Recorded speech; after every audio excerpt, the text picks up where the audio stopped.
Blog Talk Radio. Life seems to crush your dreams, so find your balance for all you need. A little work, some family fun. Find your love, keep your life on the run. Told you how the story goes, so write your own script before you grow old. Live your life, laugh out loud. Own who you are, stand up proud. You gotta find what works for you. Find a balance that lets you be you.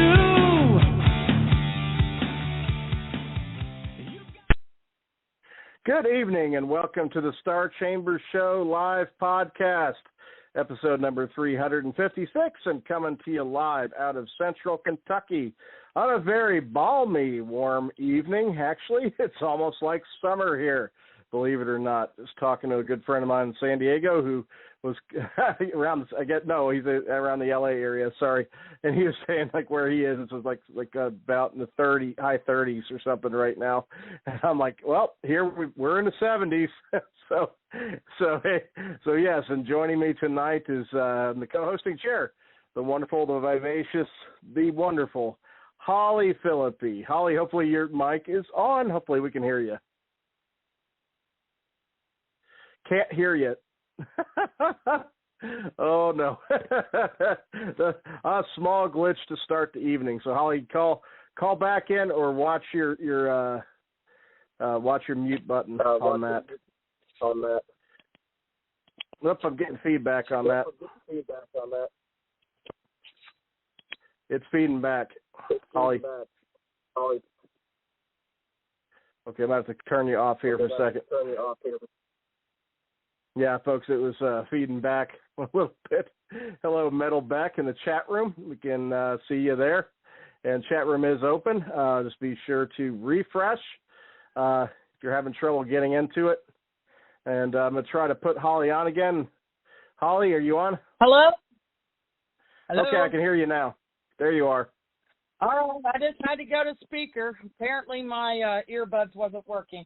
It works for calls, but apparently it doesn't work for the Star Chamber show.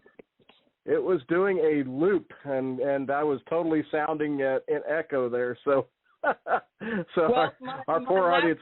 My laptop won't even connect to the internet right now. So, there's all kinds of weird stuff going on. It's that TikTok's fun. Holly's been researching TikTok Studio now that she has enough followers. She's going to be, hopefully in the next week or two, we're going to make sure that it's working before she does this, but she's going to be trying to do some live streaming on her TikTok channel during the Star Chamber show to raise a little more awareness. So we're looking forward to that because Holly is doing quite well on TikTok. There, I am. And if anybody out there has a TikTok account and you would like some more exposure and crossover, let me know because we can actually do a live interview. And you need 1,000 followers, though. You have to have 1,000 followers, and then I can actually pull you into my live feed and we can do a live show too, which I can download and we can put it on our YouTube too. So we're working on the logistics. Because we have a talk radio kind of format, so everything is based on calls. We have a switchboard, a digital switchboard, and we have calls that come in, and we're trying to figure out a way to kind of interface the audio feed with TikTok and a little fun. It's new for us. We're definitely looking forward to doing that. This is in the wake of adding the show to cross posts on Rumble and YouTube. You can find the show there each week. A couple days after the live show airs, we cross post to YouTube and Rumble on the 7th Star Press channels. Definitely, follow those, subscribe, like, all that good stuff. Because we're definitely trying to spread the word. Explain about the ad spots too, because now they're going to be worth even more because you're getting a lot more exposure. Well, we do have some ad opportunities, and And they come with obviously a 30 second spot. We're not too strict if they go over a little bit, but yeah, we do have ad space available. Just contact us through either Seventh Star Press or Star Chamber Show social media if you're interested in getting some space on the show, because we keep on expanding, and we are looking into putting it on even more platforms. But right now, like I said, we've got YouTube, we've got Rumble, and Holly is going to be doing some feed over as soon as she gets the logistics worked out to doing some stuff on TikTok, and we're going to keep spreading to other platforms too. So we can definitely give as much of a spotlight as possible to our guests and topics, which, by the way, we're going to get into for just a minute, Holly. I want to make sure we get quick news in, and then we'll give you guys a little update on last week's show, because we do have a timely update. But Imaginarium news, since that is what this podcast is affiliated with, we do have some news. We did add 3 more panelists last week. We added author, publisher, and podcaster Lynn Tincher as a panelist. Also author Dave Creek, fantastic science fiction author and longtime Imaginarium guest. And then also coming for the very first time to Imaginarium, author and editor William Feitzer. And all 3 were added. We do have a few more being announced probably the next day. I think 4 more new panelists are about to be announced. And then in other news, last Friday at midnight, we had the deadline for nominations on this year's Imagine Awards, and we had by far the highest volume ever of nominations. So it will take just a little bit for the awards committee to go through all nominees and definitely determine the finalist group. So bear with us, but be looking for that announcement soon. I'm not going to give an exact date because we make sure we give enough time to do it. But once the finalists are announced, all those will move forward to our awards jury for individual juries. And then, of course, the winners announced during Imaginarium on the Saturday of that weekend at the awards banquet. So that's the news that we have. So, yes, Holly, lots of stuff. And, yeah, we got some new programming, I heard, which is about to be added. Some new workshops and such that Holly said is confirmed, and we just need to add them to the site now and announce them. So we got some more programming. New guests too, and from people that have never been to Imaginarium. So I like to mix things up, keep things fresh. You'll still find like Elizabeth Donald's business and writing course. Sarah Marion's still going to do her cross-genre writing. Those are always hits, and both of them add whatever's current and new into that. They keep updating, as the years go, but those are always heavily attended. And so, they will still be doing theirs. But, we have a lot of new faces and a lot of, the programming always gets bigger and better, and it's going to be. But I'll do a few more evenings too. I think that's fun because that way, some people don't go to room parties or entertainment and stuff, and we could be doing some panels when stuff's going on too. Except the award ceremony, we don't do anything during it. No. That takes center stage. Well, it looks like we got some more guests in the chat room as well, so it's awesome. As I'm peeking in there, I'm coming in. The wonderful Clayton Barnett hanging out in the chat room. See Amy McCorkle, see Sandy Lender. Of course, Metal Beck Harrison was first in tonight. You got to give her credit for that. She was the quick one tonight. But good to see the gang. And yes, Clayton. Cover art is about to be finished on the Imaginarium anthology, and that anthology will be out probably by the first part of April. That's what I'm thinking. We should have cover art very shortly back, and yes, that will be coming out first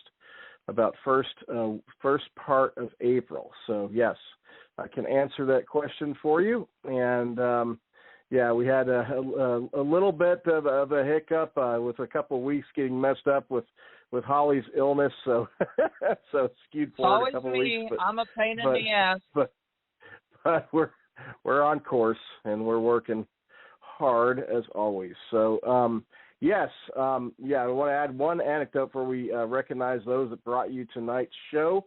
We covered last week the publishers that are deciding to rewrite books, and we had Roald Dahl. We talked about that and about how all authors of all backgrounds and political persuasions, this is the one thing we can all unite on. That rewriting an author's work arbitrarily like this is bad, and definitely everybody should be opposed to it and stand ground on this for sure. But yes, another big name I saw reports of for being rewritten. Yes, Ian Fleming, the James Bond books, and yes, they are rewriting those because some people find those offensive. So. Yes, it's just another big name. James Bond books being rewritten, Ian Fleming's books, novels, and just like Roald Dahl's. So it's just we don't want this to snowball because this is right out of 1984 as far as books being rewritten, literally being rewritten, and I think it's even worse, to a degree with these authors who can't even defend their work because it's posthumous situations in some of these cases. So it's getting out of hand. It's awful. I mean, if they're going to rewrite them, if they're going to rewrite people like Roald Dahl and like Fleming, okay, think about it.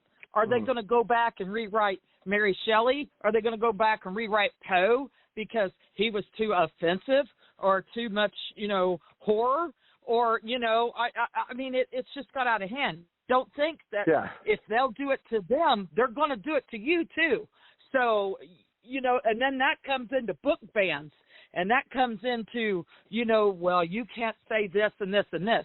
You can't use this word or that word, or, they do that now on Facebook Lives or Instagram Lives or TikTok Lives. There's certain words you can't say. You can't even say 9/11 on TikTok. I learned this the other night. You cannot say 9/11. You can kind of hit at it, but you got to be very careful. Literally, you cannot actually say it.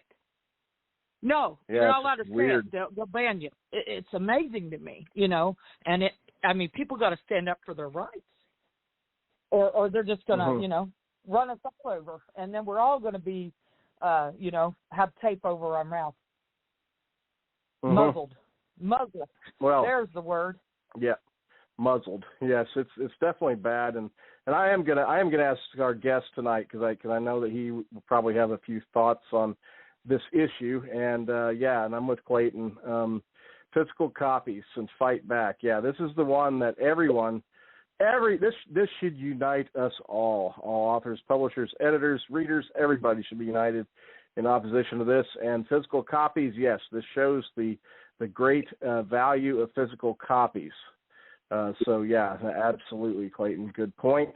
And I'll make one more point for our spots for the evening. I think literature and books in particular are history, and that includes fiction. Why? Yep. Because they give you insights into the minds and the outlooks, the attitudes, the thinking of individuals in the past. And they're not going to be modern. Yeah. It was of the time here.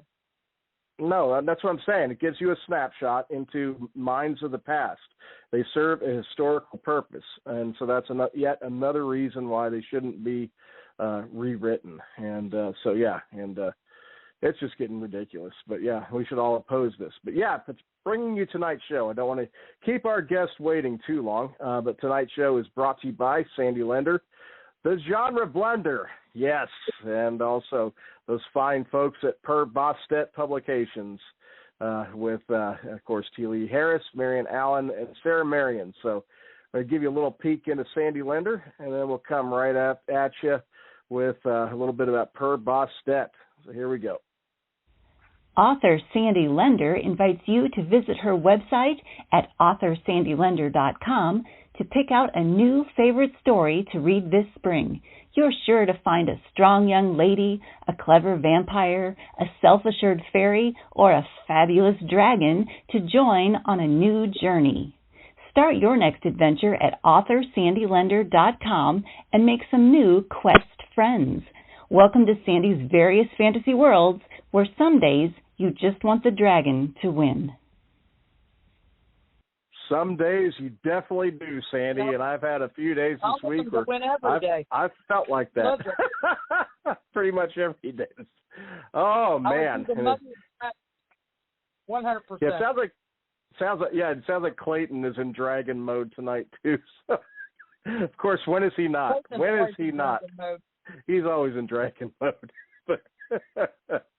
Oh man, yes, that's what he should cosplay this summer. He should be a full-on dragon. That'd be great. But yes, we're going to come over here to give you a little bit about Per Bastet, and then we're going to bring you tonight's guest of the evening as a thunderstorm rolls into Lexington. Hold on tight, folks. You know, it's adventurous. We have a severe storm with possible tornadoes. So hang on. Here we go. Per Bastet Publications is a small press based in the Louisville metro area, specializing in speculative fiction and other outside-the-box books. 40 titles in print and ebook formats, a handful of audiobooks. Per Bastet offers a little bit of everything. Follow the investigations of Private Eye David Blaze and M.B. Dabney's An Untidy Affair, a historical mystery set during the 1985 police bombing of the Move House in Philadelphia.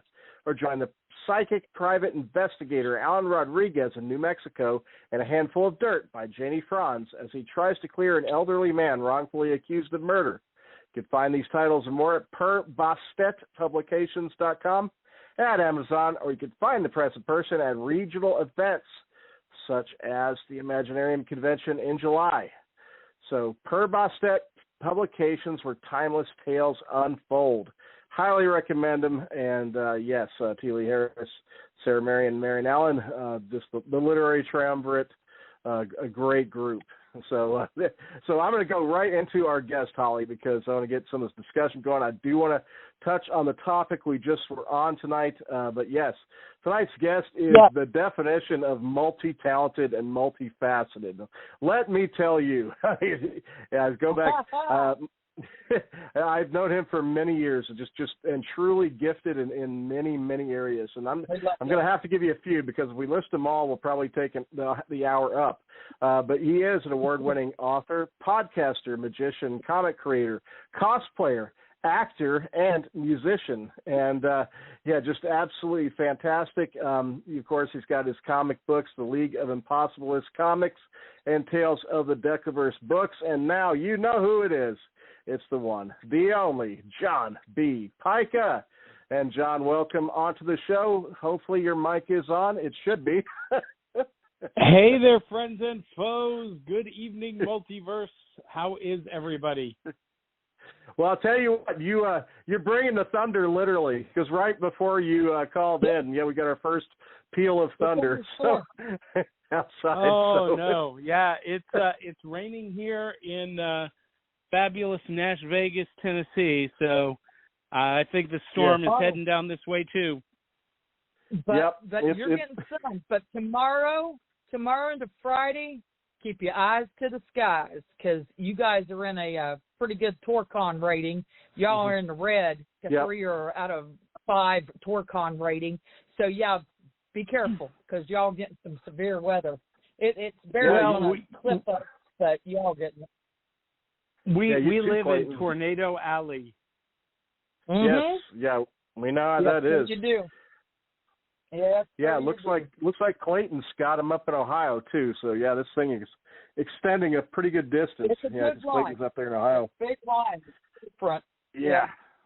But it's good to hear you, John Pyka. Yes, good to hear you. We've missed you dearly. So very good to hear you. Well, I appreciate that, and I keep telling Holly that I'm coming up there to see you guys, and then life gets in the way. And we know how that is.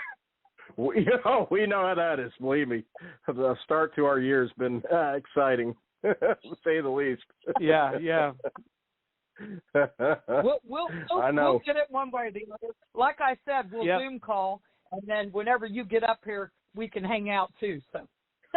Oh God, that's what I look forward to, because John is just a blast. I tell you, folks, if you got to meet this guy. We could sneak over and see Miss Sophia. Yes, we could. Yeah, Sophia that Noir. would be fantastic. Mm-hmm. Yeah. Mm-hmm. Yeah, there's quite a few now in Lexington that John knows.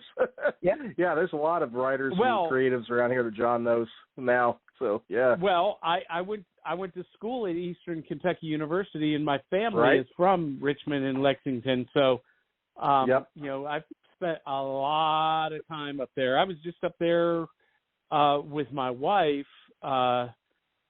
Visiting, because her mom is buried there, and we went up to visit the grave a couple of weeks ago.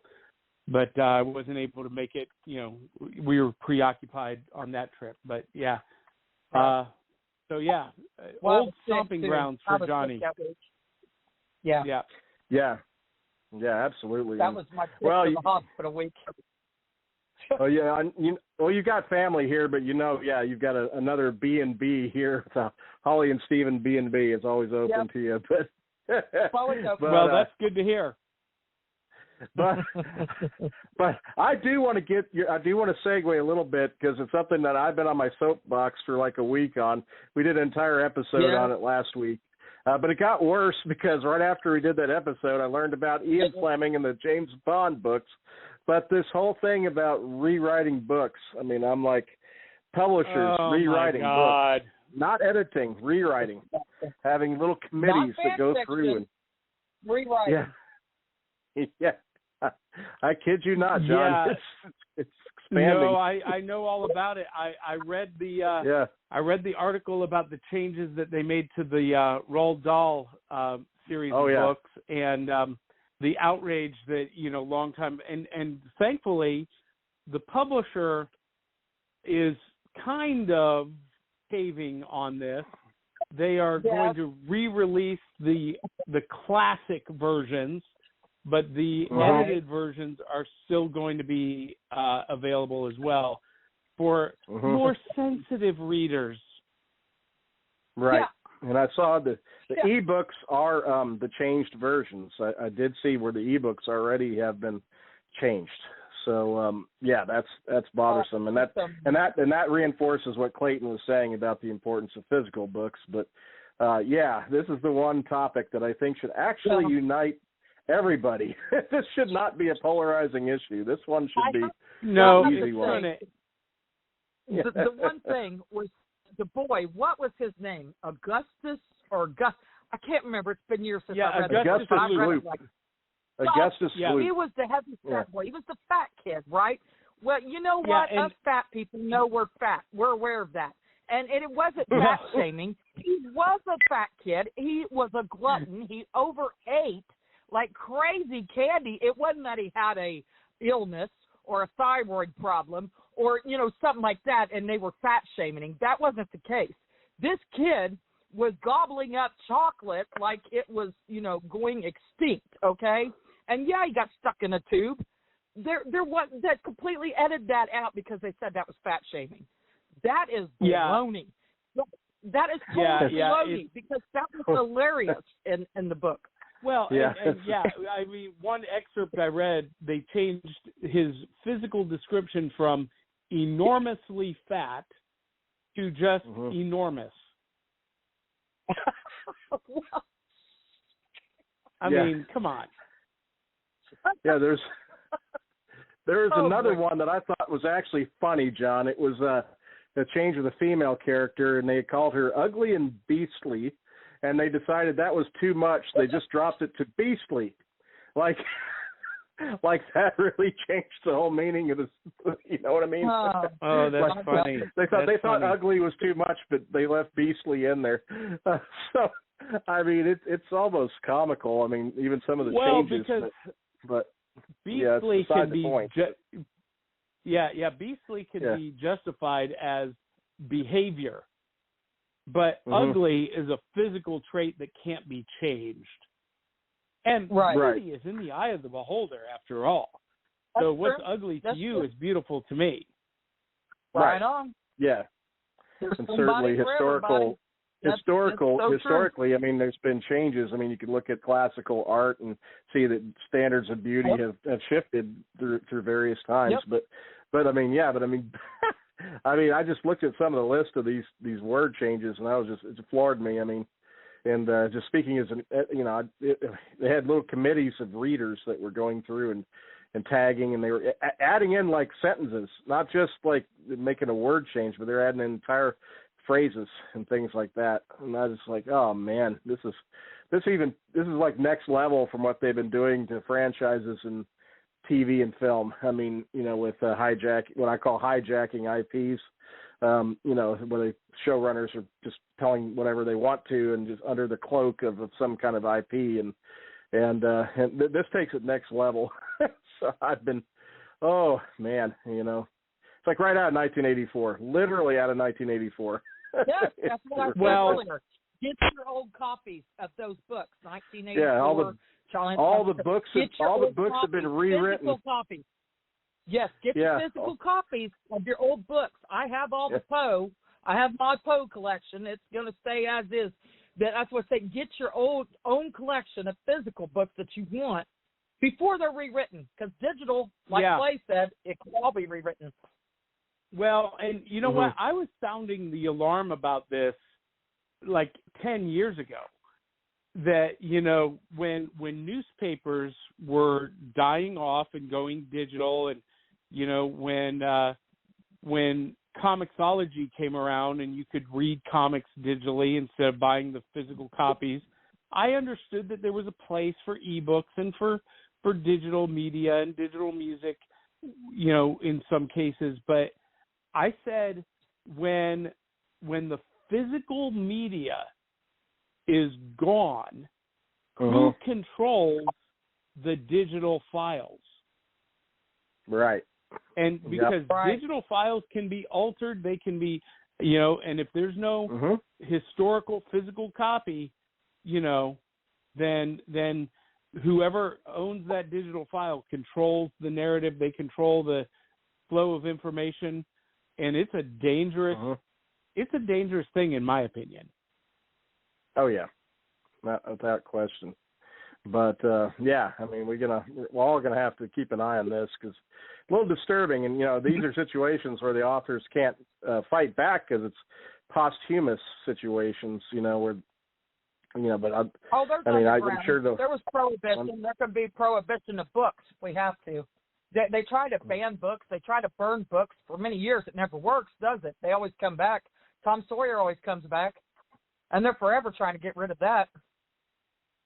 Yeah, a few things, but this is going much farther. Even though, I mean, this is even beyond book burning. I think this is when you're actually changing the content itself. I mean, it's a whole nother level. But like I said, we got to keep fighting the good fight, and certainly you do, John. And man, you are kicking butt with. Back of the cereal box shows and everything. I mean, I've been seeing that you're getting back and doing a lot live events and the ghost stuff. And man, I mean, you've been busy. Working on are you writing or I see some of the reviews coming in on your ghost tours. They are amazing. Yeah, so I am entering year 4, year 5 of working with Nightly Spirits Nashville Ghost Tours. And I am now one of the most highly rated paranormal storytellers in the country. I've got, I'm in the top 5 most highly rated online. So that's kind of cool. And, every night, not every night, but every weekend, every week, I'm out there, taking small audiences from haunted location to haunted location, not just telling them the stories, but bringing the history alive and making the stories real for them, happening sometimes in their own hands. And, part of that is obviously from my theatrical and magic background. I don't do magic on the ghost tours. When I started 4 years ago, I did, but then, if there's an actual experience, if someone actually sees something, feels something, or something, something actually happens, I don't want anyone to say, oh, it must just be a trick because he knows how to do magic tricks. So any of that on the ghost tours. And it's remarkable that we do have people who have experiences every single time. And that's pretty amazing. And that it is. I was going to ask you if you, what kind of experiences you've had, and if you would be opposed, because me and Steve planned a Tennessee trip at some point to visit you, and then there's Rose, Machario, there's Nathan Day is down around that area. And Daniel Dark is down here. Thomas Moore. Yep. Yeah, we've got Stephen Lackey. So many of y'all. Stephen Lackey. Yeah, a bunch of people. Stephen Lackey. Yeah. But I would like to know, John, if you wouldn't mind, I'd love to go on one because I have my mediumship abilities. Yeah. I'm clairvoyant, and I have these metal rods, the divination rods, Yeah, and I would love to go ghost hunting with you and use them because they're amazing. And I could show people, they could hold them and show them that you cannot turn them on your own, that they are, turned by a force, that an energy. You cannot turn them on your own. It's impossible. So I thought about that before tonight. I thought I'm going to ask you about that. Yes, let's do it. Yeah, come on. Steven, you got to Sounds get me good down to there. me. Well, hey, now that we actually have a decent vehicle to get there, we can do this. Yes. Finally. Oh man, don't even talk to me about vehicle problems. We've been without. We've been sharing one car for the last year because we went through a nightmare. We were down with no car for almost 2 months. Oh my God! 3 cars sitting in the driveway. My dad's truck needs a new motor because the head's about ready to bust through. And then Steve's Camaro will not start for whatever reason. We think there's water in the gas tank. I mean, it's an easy fix, but we just haven't got it worked on. Can't. Yeah, and then we have the Taurus, which the whole bottom rotted out. The whole bottom of our Taurus rotted Perfect out. storm. Was unsafe to drive. So we were, thank God, we live in the age of deliveries, so we were able to at least get like groceries sent here, and friends help us for a little bit. But we finally got it solved. Finally got it solved as far as getting a vehicle, a used vehicle that is reliable. So we understand, John. Yeah, we went through it too. Well, and I don't know. I mean, you've probably noticed that used car prices are higher than new cars. It's crazy. Yes. Oh, that is crazy. Yeah, we got a little lucky. Yeah. We just had some. God definitely helped. Had our back that day because we had one that was brought into the lot but not put on the lot yet, and it was a single owner who just was gotten too old to drive, and she had maintained it beautifully and only had 90,000 miles on a 2011 vehicle, and we were like, oh yes, perfect. This works. That's the one for us. Yeah, that's what we're looking for. So yeah, but so I'm doing the ghost. Yeah, absolutely. So that's funny. So I'm doing the ghost tours, having a ball doing that, but working on something new in conjunction with the podcast that I do. For those of you who don't know, I host a podcast every Saturday morning called Back of the Cereal Box, and it is a pop culture podcast that celebrates the fun of the Saturday mornings of our youth while surviving adulthood today. So it's very nostalgic. It means reliving the fun of, Saturday mornings with cartoons and comic books and kaiju, kung fu movies, and big bowls of cereal.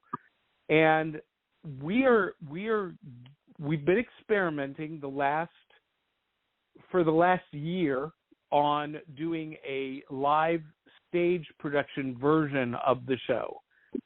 And we are getting closer to having a regular theater venue that we will do a live version at least once a month.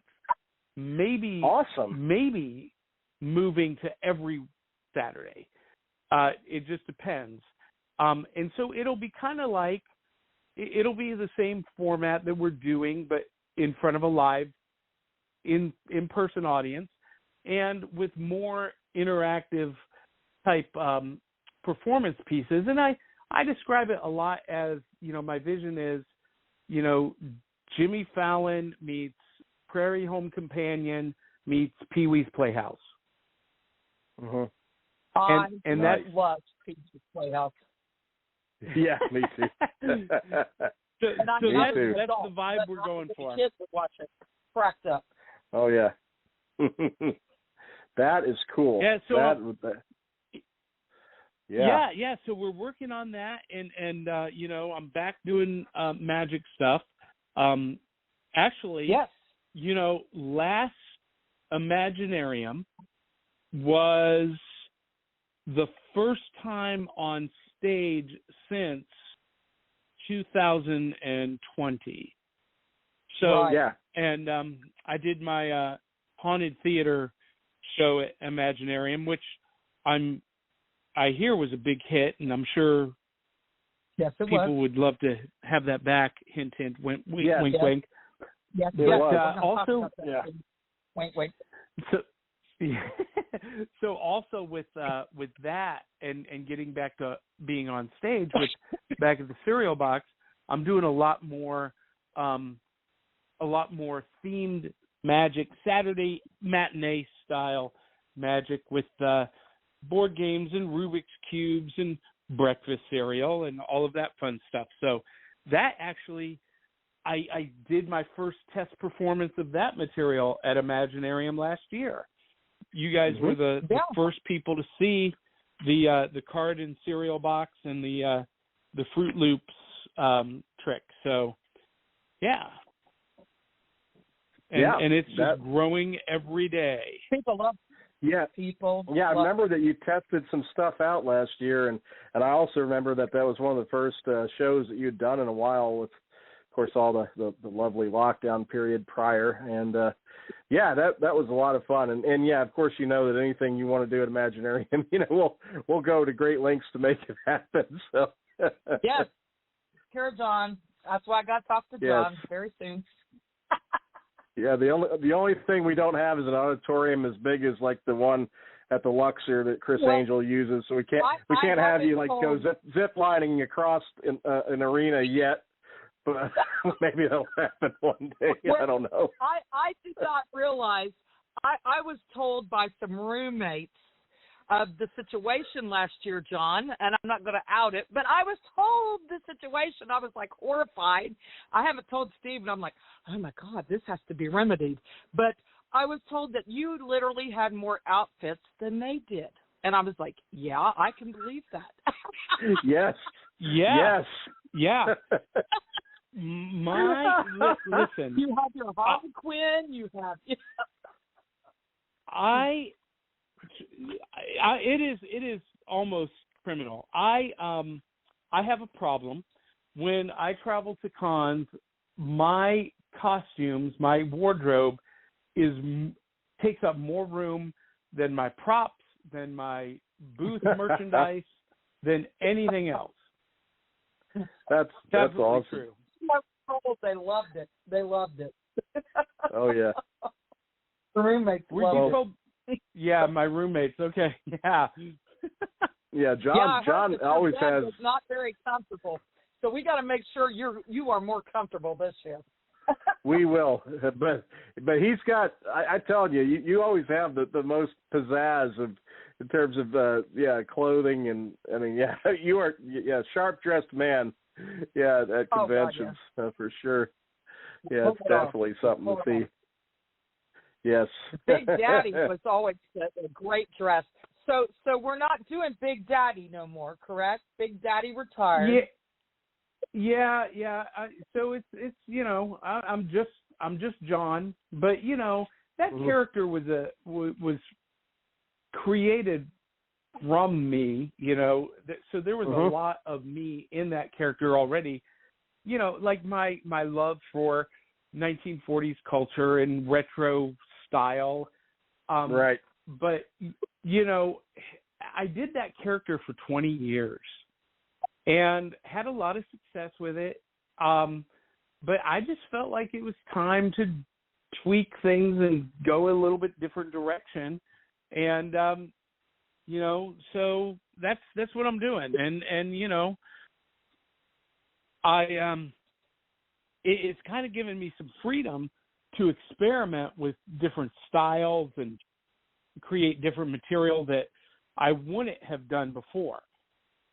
So that's really fun. But the character still lives on in the Tales of the Decoverse series, published by 7 Star Press. I know them people. We've heard of them. I hear they do good work. That series definitely lives and thrives. Yes. So, but that's you create these personas and I know that you are present in them for sure. And man, I tell you, it's what goes into deciding what you're going to bring to a certain character as far as like when you're kind of thinking of something new. What is behind the curtain, so to speak, on deciding what elements or characteristics to bring into a new persona? What part of you do you bring in it? What do you bring in from that may not be part of you at the moment? Yeah, tell us a little bit about the character creation of some of these personas. Yeah, so I start with my own interests, likes, and passions, and even if I'm playing somebody else's character that they've created, I create a backstory for that character based on what I know. So, it's like we tell writers, write what you know. And so I base new characters off of things that I know. And I do it in threes. And basically what I'm doing is I'm going to pick 3 things to emphasize from my personality and project into this character. So in the case of Big Daddy Cool, it was my passion for 1940s swing music, comic books, and fashion. And so that kind of became the starting point. But then I had to draw from my experiences. And you guys know this because I've had this conversation with you guys. My dad was a Teamster. He was actually part of Jimmy Hoffa's Inner Circle and the last surviving member of the Inner Circle, by the way. And so I grew up with these Teamster characters like No Neck Manelli and Mickey Paxos, the mechanic, and Jimmy the Fish. And these were real people that I knew growing up. And so when I was creating Big Daddy Cool, he was a Chicago gangster turned entertainer. So I drew from what I knew about that culture from my real life experiences with those people. And that kind of became the core of the character. Now, I also play another character. When I do the ghost tours, I'm the shaman. I'm an American shaman, basically. And again, I'm drawing from influences that I'm interested in. And I'm emphasizing the mystical nature and my love for adventure, and again, retro style, because even though he is a shaman, he's a sharp dresser. And and then I go from there. So I always choose three things to emphasize from my own personal life, and then I build from there. Does that make sense? Great. Perfect. Yeah. And thank you for the insights, because that is cool stuff. And because I love the kind of approaches people take to creating like a live character like this. And and you do it so well. And how has it been going? Because Holly's been telling me you've been a little busy, so getting back out there. So what's the? I know you had your tours and stuff. But I think you've also been hitting some conventions too, right? And how's that been going so far? Yeah, doing conventions as much as possible. I'll tell you, and you guys will understand this. Before BC, before COVID, it was a whole lot easier to get booked for conventions and live events. And since the pandemic, it's gotten harder because of finances and whatnot. But right. Doing as many live events as possible, emceeing and performing and paneling and workshopping as much as possible. And so that's what's going on. Nice. Yeah, because we talk about you, believe it or not, and it's always in a good light. But you come up often in the office here, and when I'm in my little tunnel. You probably realize you honestly do. And we think a lot of you, and we do discuss John Pyka quite frequently. Yeah, and Holly was telling me about some of your recent live stuff, and I was like, all right, it sounds fantastic.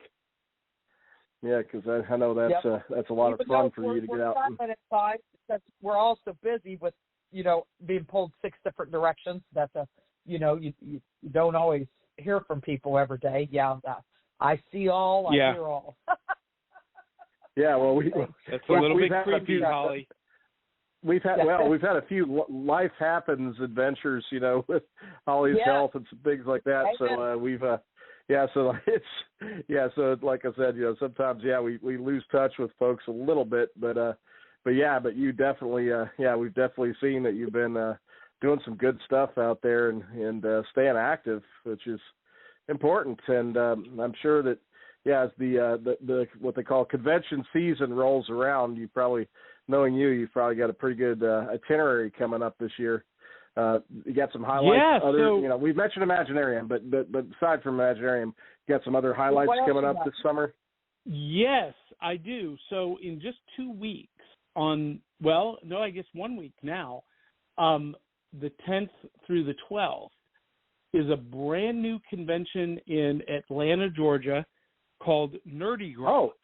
So basically, it's Mardi Gras, but with geek culture. Comic books, board games, video games, all of that. So I'm doing that. I'm doing panels. We're going to do a live performance of the podcast there, and doing some live magic there from Nerdy Gras. And then at the end of March 31st through April. It's actually April 1st, but I'm leaving March 31st for a one-day convention in Athens, Ohio, called Rathacon. And this is not a new convention. It's been around for a while. And I've appeared there, I think, 4 different occasions. I MC their cosplay contest. I, do some panels and performances. But what makes it so fun is it is a one-day convention near the campus of Ohio University. And it's like it's one of those conventions that's like a family reunion. And, they bring me in every year and put me up in this year, this is so funny. So this year, Patricia Patz, who was the voice of Peppermint Patty, she lives here in Nashville, and we're Really? going to be at Rathacon together, and she's flying, I'm driving because I'm also in charge of the sound system for Rathacon. But they are putting us up in this awesome cabin, this resort cabin. What? Just like 20 minutes from the con. Yeah. And so, yeah, it's going to be awesome. I can't wait. Can't wait. Rathacon. It's and that's awesome. Ratha. Yeah, Ratha. And where's that at? What's the... Athens, Ohio. Athens. Nice. Okay. Clayton, if you're listening, there's another one not far from you there. Awesome. And you know what? Charles Millhouse. If you guys know him. Oh yeah. He lives oh yeah. He's he does. Charles is awesome. He's been on the show one time, and always because I know he's pretty tight with like Bobby Nash and Brian Morris and all those guys, and but yeah, he's awesome, great publisher. So, but yeah, that's cool. I'll have to touch base with him and give him a night to come and chat about that for sure. Then, because that's exciting. Yeah. And there is another. And then, I don't know if you caught it, but the guys from Jumpmaster Press were on just a couple weeks ago, and they're starting a brand new one that begins this year in October in Birmingham, Alabama, and it's going to be a one-day event this year, but it is going to expand to a full weekend event, I believe, 2024. But keep an eye out for that because that's one that I'm sure is not terribly far for you to reach. They need to let me organize that. I'm just saying. Hint, Gene Raleigh. But yeah, Gene and Kyle are starting one down in Birmingham, brand new one. One-day event this year in October. They know me. They know my work. If they want the best entertainment and hosting abilities on the planet.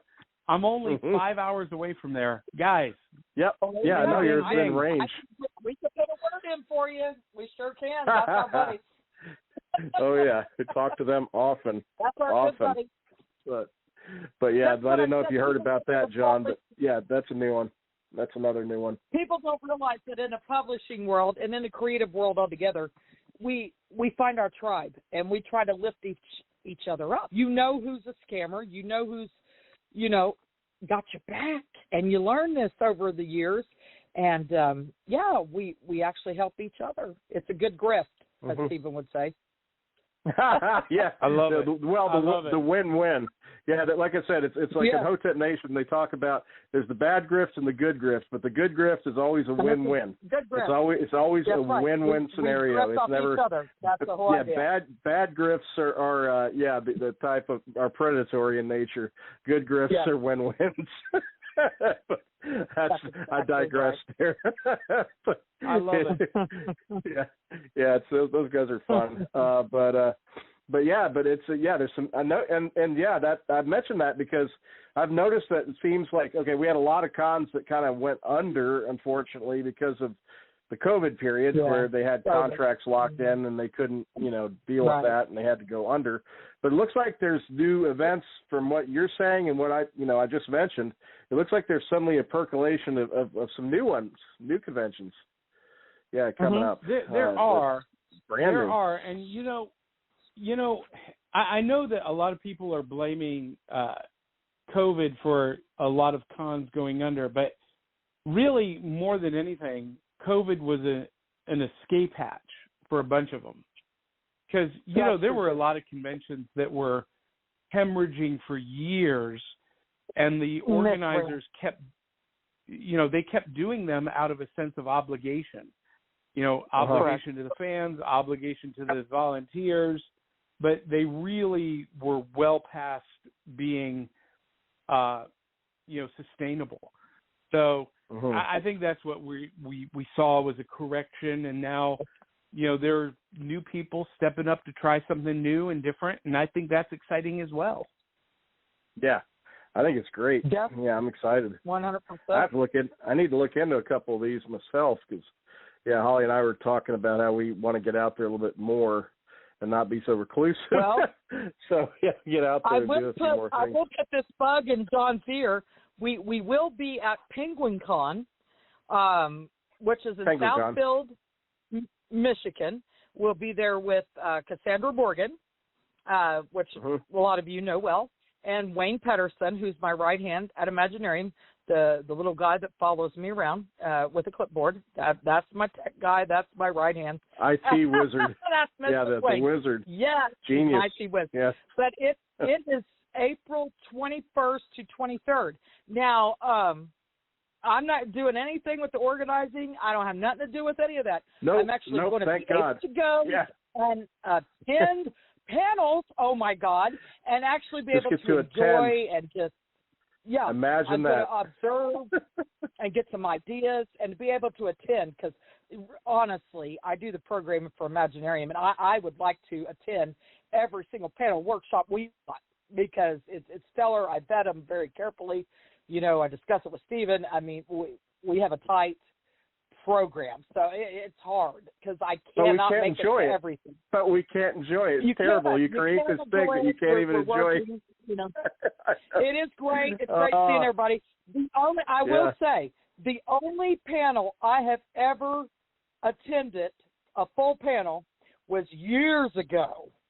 And John probably remembers it. Years ago, I attended it was a steampunk something panel of John's at Imaginarium. And your sister, Stephen, Courtney, I had her come with me. And I was able to actually attend that whole panel without being pulled out. Interrupted. Yeah, pulled out. Yeah. Oh, that's that would have been precious moment. Steampunk versus Diesel Punk. Yep. That was it. That would be it. That was it. Good I memory. said, I ain't missing it. Nice. That was it. That's the only one I've ever been able to attend 100%. Yeah. And that was John. I said, I ain't missing it. Yeah. Well, at least it was a John Pyka panel, so that's good news. Oh, right. Man. Well, Nerdy Gras and in Atlanta, and we've got Rathacon in Athens, Ohio, and lots of stuff. Are there any others that are carrying, or any ones that are regular things that you attend? Anything else? Well, on the obviously Imaginarium. And there are some others. And let's see, Chattanooga Comic-Con, we're going to be guesting there. And CryptidCon in Lexington. That's my birthday weekend. December 1st. Yeah, the weekend of December 1st. So I will be there for that. And what is your birthday? Is it the 1st? Yeah, December the 1st. Yeah. My daughter Diana's is the 2nd. Oh wow! What do you know? That must be why I like her so much. There you go. First is the 2nd. You both are what is it? Sagittarius, I believe. Yes. Yeah, that's it. Oh. Yeah. And let's see what else is coming up in the fall. There's a bunch of stuff in the fall, but well, before Imaginarium, one of the events that I go to just to enjoy is Superman Celebration in Metropolis, Illinois. Yes. That is my favorite event of the year. That's a cool one. Yeah. Yeah, that is awesome. Yeah, I'm familiar with that one. Do you perform at that one, or just hang out? Is that one you perform at? No, I usually just go and hang out. Now, 2 years ago, I did have an artist author table. I might try and do that again this year. We'll see. They haven't even released the applications yet, and it's in June. That's a whole other story. But oh my God, that just made me cringe. I'm like, oh God, that's close. Yeah. Yeah, but I might get a table this year. The fun thing is, I really enjoy just going and not having any responsibility. And when you have a table, you got to man it. either yourself or have a staff. And yeah, and when you are tabling, that's when you tend to get roped into doing some extracurricular activities like, judging cosplay contests or whatnot. And so then you have to navigate that. And sometimes, Holly, like you said, you just want to go and enjoy it. And the thing I love about Superman Celebration is, it's in this little town of Metropolis, Illinois. It has literally one traffic light on Main Street. And it is basically a combination of a comic book convention and street festival. So they have, street vendors and food trucks and, carnival vendors all up and down Main Street. And then the Metropolis Mini-Con, one of the buildings that is normally empty throughout the rest of the year, becomes a giant vendor room. And, it's just a lot of fun stuff going on. And the old bank, it becomes Artist Alley. And it's unlike anything else out there. And it's just fun to go and to go from food truck to food truck and eat bad carnival food that tastes so good. Tour the Superman Museum, and meet new people and see old faces that are attending. So we'll see, but I will definitely be there. Well, you just sold Holly on the two of her magic words: food truck. She loves food trucks. It's like she loves them. So Holly, when you're at a carnival, when you're at the fair, what is your favorite fair food? Easy. Corn dogs. Gotta have the corn dog because it doesn't taste anything like that you're going to get, anywhere else. You got to have it at the carnival. It's just magic. Then the grand thing is the funnel cakes with powdered sugar and strawberries. Yeah. Hands down. Yeah. Yeah. Right.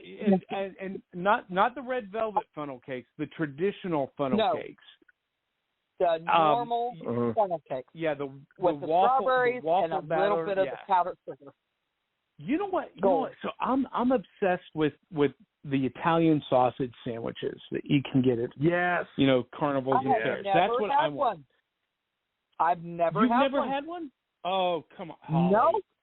Oh my God! I know what you're talking about, with John. The peppers and the onions. Oh my gosh! And I know what you're talking about. Cheese.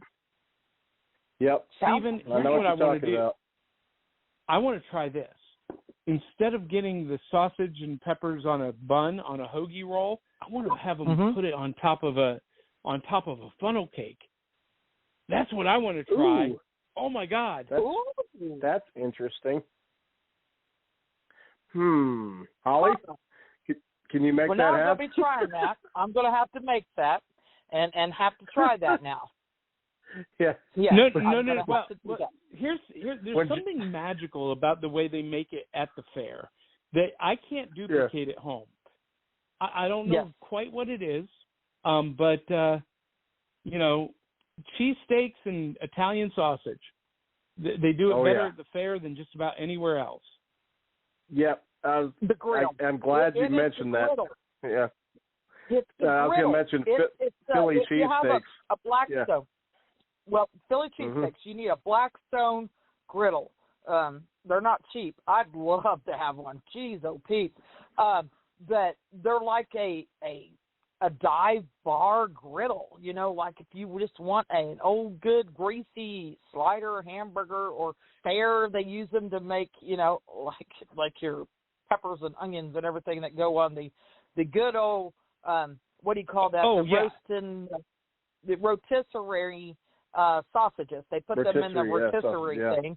Which I've got an air fryer that does that. You can rotisserie, but them griddles are phenomenal. Well, here's what it is. To have good fair food, it's got to be cooked on a grill or a griddle that has never been cleaned. Yes. Seasoned. That's called seasoned. Don't wash your seasoning off, people. Seasoned. That's where the flavor is. Leave the fat in there. Let it soak. It's the thing, the magic of cast iron pans. Let it be. Okay, John, but be careful letting Holly handle cast iron in your home because it can get very dangerous. Yeah, we had to call the fire department. I caused a house fire here a few weeks ago. Yeah, Holly set off a house fire in our kitchen. That's another one of our great adventures. I'm trying to work in the office and heat oil at the same time. Not smart. That was on me. Yeah, that sounds about right. Yeah. Mm-hmm. Yeah. But not to terrify you, but when Holly, note down Italian sausage sandwiches because I know you can knock those out of the park. So when John stays at the Holly and Stephen B&B, we'll have to make that one of the options. So with that weekend. That's true. Oh yeah. Yeah, Holly can knock those out of the park. The air fryer that's the only way I do hot dogs or sausages or whatever that in the summertime because they literally, you pop them in there and it only takes a few minutes. And by God, they taste just like you got them off the grill. It's crazy. Mm-hmm. The air fryer is a magic thing. Magic. Love it. Yeah, and if you can find a good German sausages kind of place, sometimes in fairs they got a good one. Yeah. Where you can find the good various types of German sausages, and those can be awesome. Yeah, if you get the right kind of vendor. But yeah, food trucks are gold, and Holly loves them. And I know that we love that one that we had at Imaginarium, the one that came and did the the crepes. Yeah, the crepes, the sweet and savory. Man, that was maybe the best food truck I've ever had food from. Honestly, their Reuben was phenomenal. insane, and I tried to use them every year after, but then we get in the hotel and you gotta meet catering costs, and they won't let you bring their them. rules. But I always told Stephen I would like to do some kind of event, and I'll do it eventually. We will. But I like to do an event where I can get the food trucks and, authors and food or authors. I don't know. I'm throwing around ideas, but I would love to do one like in Lexington and have them come down. I mean, it'd just be amazing. There you go, the Lexington Literary Carnival featuring John Pyka and surrounded with food trucks. I might be able to help with that. Yeah, I might have some ideas. That'd be awesome. Oh my God. I'm all ears. Yes. Sounds good to me. We got some hellacious food trucks here. Oh, we do. We've got some good food trucks, some really good ones. Mm-hmm.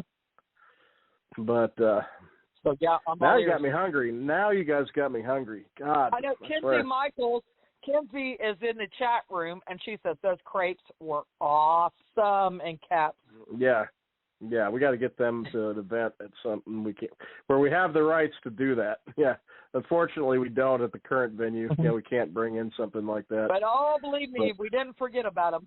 They were good to us. We're just not allowed to. All of the attendees and guests, and they treated people with respect, and I like them. Good bunch. Various venues have various rules, and we have to abide by them. But we love our current venue, but unfortunately, we can't bring a truck in. Unfortunately, the glory of a food truck, the magic of a food truck is the fact they only make a limited number of things, maybe 4 or 5 things. Specializing. Okay? They specialize. They specialize, and they do them top notch. They do them famously. You go to restaurants, they have 20,000 things on the menu. But when you go to the food truck, they're specializing in those 4 or 5 unique things that they've come up with, and they do it right. And the magic of the food trucks. John's got them in his backyard, because what was that show you showed me? I think it was an episode of Somebody Feed Phil, and then they went to Nashville. Everybody feeds Phil. Yeah, somebody feed Phil. Somebody feed Phil. Yeah, that's it. And there was there's some amazing food trucks hanging around Nashville. So they had an episode there. Yeah, we have a food truck park here in Nashville. Nice. Yeah. That's where we need to go, Holly, when we go see John. We need to make a stop by there before we visit. Never say, I was trying this. Oh my God. Yeah. It would be ridiculous. I love food trucks. I do. I'm a foodie. Oh man. And I'm a home chef. So, I'll try to make anything. It doesn't matter what it is, I'll try it. And oh, yeah. Most of the time it turns out pretty dang good, but I'll try it. I have watched too many years of Food Network and all this stuff and learned too many tricks. So John will stay here at our house after he has the Holly B&B thing. He'll be like stopping here every time. She knows what she's doing. Yeah, it's fun. Yeah. But oh man, my belly can attest to it. But as far as the creative side, John, what have you been? Because I know, God, you've got so much on your plate. As far as creatively, what have you been able to get into? Are you working on anything right now? Whether it's writing, comic front, anything like that? What's shaking? Yes. So issue 2 of the League of Impossibilists comic book is underway. We're working on that. We're about halfway through finishing that up. And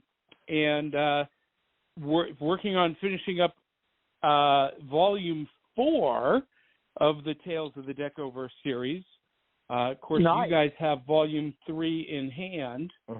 We do. Wink, wink, hint, hint. And we gotta get that out. And that's what I'm working on as far as writing. It's really funny because volume 4 of this series has proved a little bit tougher because I've got this grand story in my head, and finding the right words to describe what I see in my mind's eye has been a challenge. And so that's all I can say is that when it finally sees print, when you guys finally read this story, you're going to be blown away. Fantastic. Well, I look forward to that.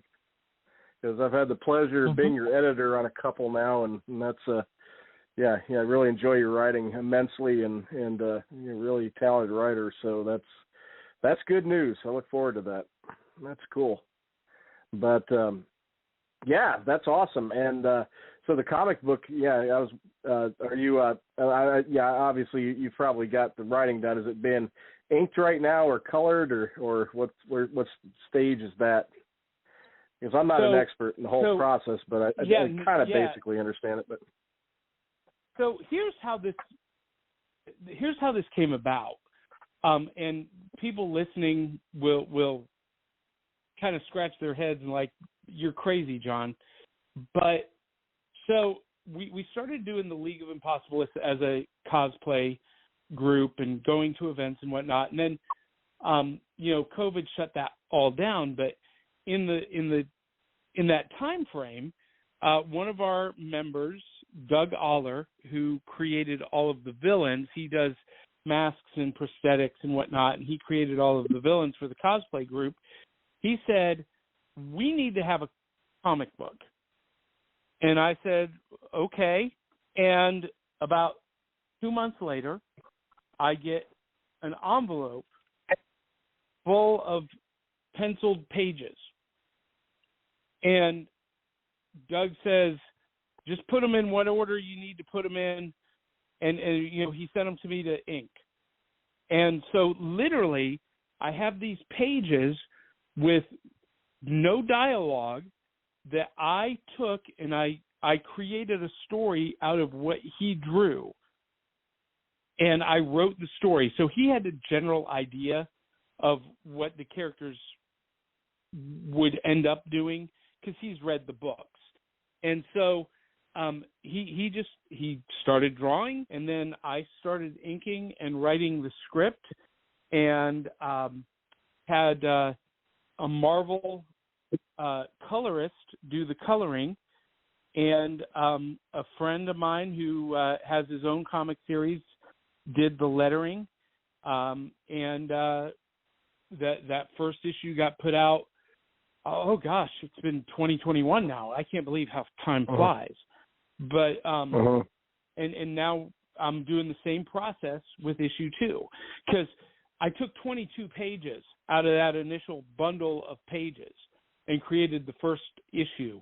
And now I'm taking and he sent me maybe 100 pages that he did. Uh-huh. So I put the next 22 pages together in an issue 2 to continue the story. And there's enough probably for 2 more issues after that. So beautiful. And I didn't know this. See, normally that's not how the process goes.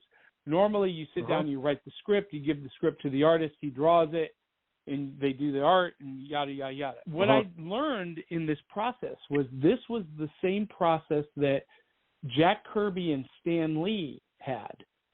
So when they were doing those early Spider-Man, Hulk and Iron Man, Avengers, Fantastic Four, X-Men, Jack Kirby would just draw pages. And then Stan Lee would create the script from what Jack Kirby drew. Uh-huh. Yeah. And some of the absolutely. classic stories in pop culture, were written that way. And that's the same process that we're using. Fantastic, man. That's great news. And it's a good time. I mean, there seems to be a lot of attention on independent comics. I mean, you have some of those massive success stories like Eric July, with his, 7-figure, independent comic project that knocked it out of the park. But it does seem like I see more and more attention coming to indie comics, and people seem to be hungry for original storytelling. And if I might look at it in one way, I think they're getting tired of some of the big franchises and their storylines. I think there's a real hunger for some new stuff, original stuff, and hopefully that's going to help you out as you get these out there. Yeah, well, and when we released, Stephen, 3 weeks in a row. We were number 1 on Amazon for steampunk graphic novels, and that's a pretty big genre, steampunk, and we were number 1 for absolutely. 3 weeks. With no marketing budget. I just put it out there, as we finished it, and woke up Monday morning, and it was at number 1. And I was like, what in the world? And it stayed there for 3 weeks. I couldn't believe it. But one of the reasons that people are hungry for indie comics is because indie creators will take risks. They'll do things, right. And a lot of one of the popular tropes right now is to take popular themes and ideas in mainstream comics and then deconstruct them and put a new twist on them in the indie realm. And people really love that. But, people want stories that take risks, that don't conform necessarily to the suits in the ivory tower at Disney or Warner Brothers. And I think that's why we're seeing such success in the indie world. Yeah, I agree with you 100%. And I keep an eye on that. And when I'm looking around at, what the indie writers are promoting, talking about, showcasing on whether it's YouTube or Twitter or whatever. And I have noticed a real uptick on the comic side. Yeah, it seems like there is some nice momentum going there, and definitely with some of the bigger success stories pushing a little bit of that, it's definitely seems to be going in the right direction. So, yeah, your time is good for this. I'm glad you have more material in the pipeline. Yeah, that's great news. Well, and that's the key too, right? Is if you're a creator, always be creating. Even if you don't have a timeline or a deadline, just keep cranking out material as if it was going to be published. And even if it's not, you never know what's going to happen. So, right. It's true. Like Holly, she looks up at me on, hey, Holly, I got another novel done. What? Oh boy! Yep, you got to keep chugging, man. Pipeline loaded. Yeah, buddy. Yeah, absolutely. But man, I'm glad you're getting time to create because I know you have a lot of you're very, like I said at the beginning, you're very multifaceted with your creative world, and so it's probably not easy to manage all of that. With live performance and conventions and tours, and I mean, well, I think you do need an assistant. I think at this point, I really do. I desperately do. I had a great assistant for years, and then she got married and moved to Germany, and I've never found someone quite as good since. But the thing is, and here, a lot of people ask me about that. They're like, you do so much, and really, I don't. Really, at the end of the day, I just tell stories. The stories don't change. What changes is the medium for the stories. So I might tell a story with a magic trick or with a song or through the printed word or with a drawing, but at the end of the day, it's just storytelling. And so, it's not really having my hand in a bunch of different things. It's just telling stories, but using different medium depending on what the story is. Right. Yeah. Right. Multimedia. Yeah, I get that. Yep. But you are productive. I mean, you excel at each of these things and are busy in each of these, different kinds of media and whatnot. So it's definitely a very active world and fun to watch for those of us that have an eye on what you're doing. But Holly, we got about 7.5 minutes left. So Holly, I'll throw this to you. What have we not probed John on as far as tonight's conversation? Is there anything burning that we haven't touched just yet? Well, I'll tell you what. Let's give him the floor to give a synopsis of the Decoverse and talk about Volume 1. So people that haven't read it can get a copy and get started. Yeah, so the Decoverse. The Decoverse is my original universe set in an alternate reality, 1940s Chicago, a diesel punk, deco punk alternate reality. And the Tales of the Decoverse is a series that follows the adventures of Big Daddy Cool and the Bombshell Kittens, the League of Impossibilists, and other masked heroes from the pulp era.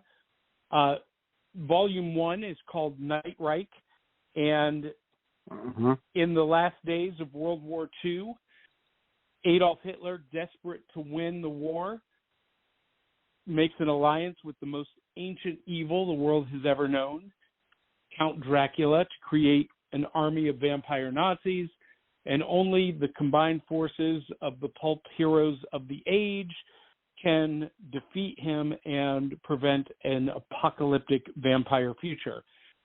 Volume 2 is One Night at the Roxy, and that is a story about Big Daddy Cool and the Bombshell Kittens, an ex-gangster turned entertainer, and his troupe of superpowered showgirls who have been tasked as the guardians of the nexus of reality. And it turns out that vampire Nazi wasn't just about conquering the world. It was about conquering and controlling the nexus of reality. So those two volumes are out and available now, Night Reich and One Night at the Roxy. And the next volume in the pipeline is The Rise of the Impossibilists. And it is a time travel adventure back to the Five Powers Treaty in, I think it was 1913. I'll have to look at my notes. It's been a while since I wrote it. But in a plot to destroy the treaty and change history. Nice. Dum, dum, dum. Yeah. And the good news is both are available. originally, when they started to get released, they were going to be, ebook formats, but we do have those also in print now, so people can get either in ebook or print. However, just want everybody to know that the publishers for these books will never rewrite them, so don't worry. There won't be any Roald Dahl incidents. We protect the integrity of it, so don't worry. But we do encourage you to get the paperbacks. Yes, they're great. Yes. Get in paperback right now. Yes. Yeah. But there won't be any rewriting with us. Yeah, that's not going to happen. Mm-hmm. You just get the John Pyka's words as they were intended.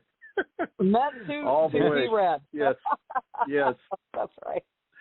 Yes. We're gonna have to start making like new labels on everything. Say untampered fiction. As it meant to be read. Yes. As it was intended. You know what?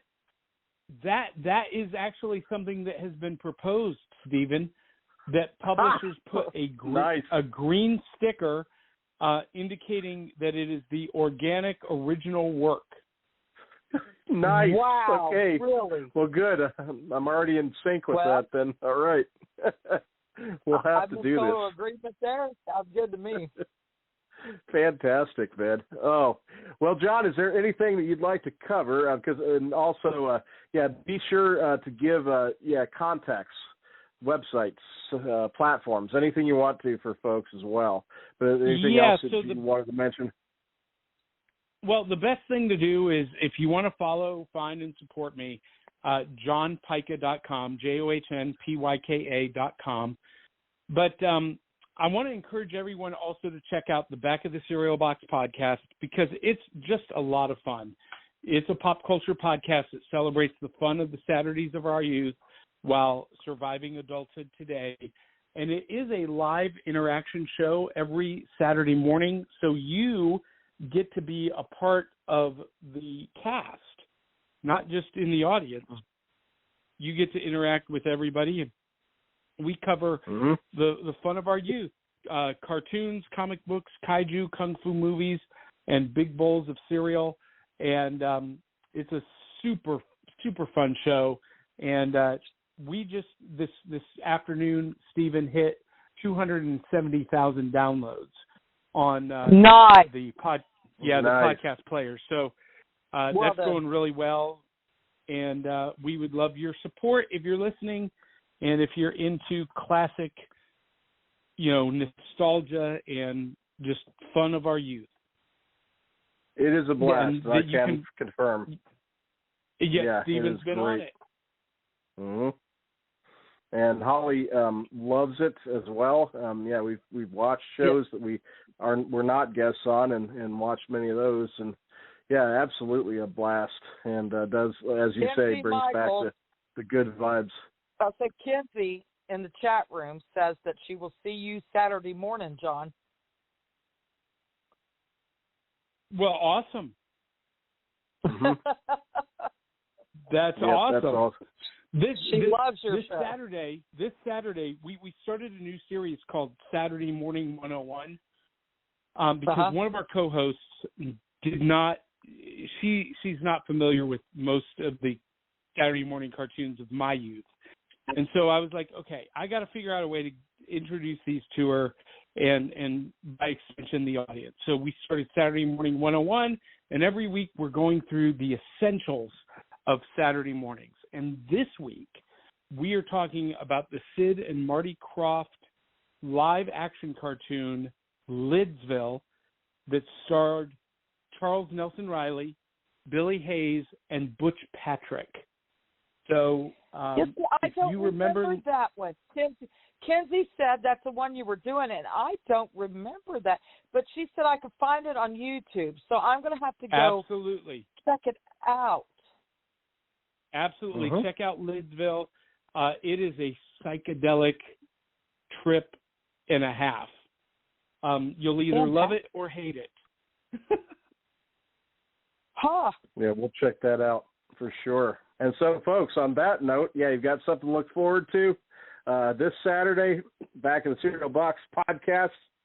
And we will be back with you, of course, next week on next Wednesday at 9 p.m. Eastern for another Star Chamber show. But tonight, it has been a blast to have you, John. A great pleasure. Always good to catch up with you.